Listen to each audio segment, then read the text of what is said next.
Okay, so magandang araw po sa ating lahat. Ako po si Jemar at i-discuss ko ang pagkakaiba ng primitive at reference types sa Java. Sa tingin ko, nagtataka kayo kung ano ang pagkakaiba ng primitive at reference data types. Unahin natin ang primitive types. Ito ang variable that contains a value. Ang magandang example sa primitive types ay yung ating brain. Ang brain natin ay isang example ng variable at yung kaalaman o yung nalalaman natin ang magsisilbing value nito. Kapag sa primitive, ang variable ay may laman na value, kumbaga literal na value ang nakastore dito. Obviously, alam natin na ang knowledge ang laman ng ating brain. Kaya ito ang similar example pagdating sa primitive types. Pagdating naman sa reference types, ito ay variable that references a value. Ang scenario example para dito ay yung kumokopya ka sa katabi mo kapag may exam o quiz. Alam ko na napapaisip kayo habang nangongopya, bukod sa masaya na makakapasa ka. Ito ang saan nanggaling ang sagot na ito. Alam ko medyo joke itong example na ito, pero ito talaga yung pinakang definition ng reference types. Pagdating sa reference types, ito yung values na merong pinanggalingan o source kapag i-assign ito sa variable. Okay, so meron na kayong konting idea sa video na ito at ngayon naman, i-discuss ko ang primitive at reference types in terms naman sa programming. Okay, so unahin natin ang primitive types. Sa example program na ito, meron tayong int age equals 18 at double rate equals 4.5. Okay, so meron tayong illustration dito. At sa illustration na ito, imagine nyo na ito yung memory ng computer natin.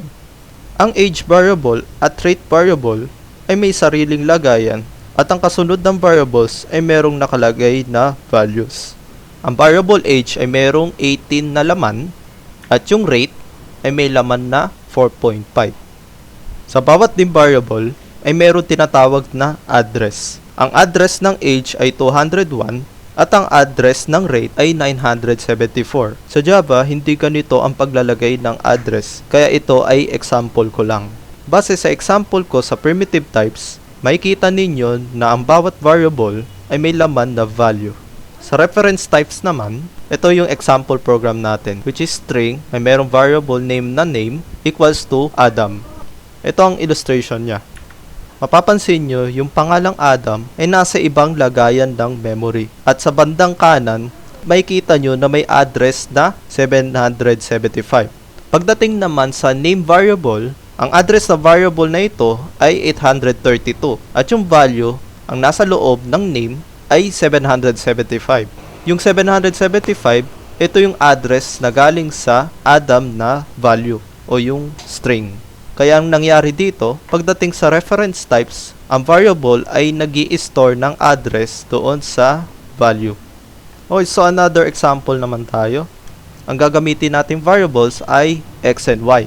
Meron tayong int x equals 3 at int y equals to x. Ang ibig sabihin nito, yung value na para sa y ay naka-assign siya sa value na nasa x, which is 3. Sa memory, ganito ang itsura niya. Ang value ng x ay 3, ang value naman ng y ay 3 din.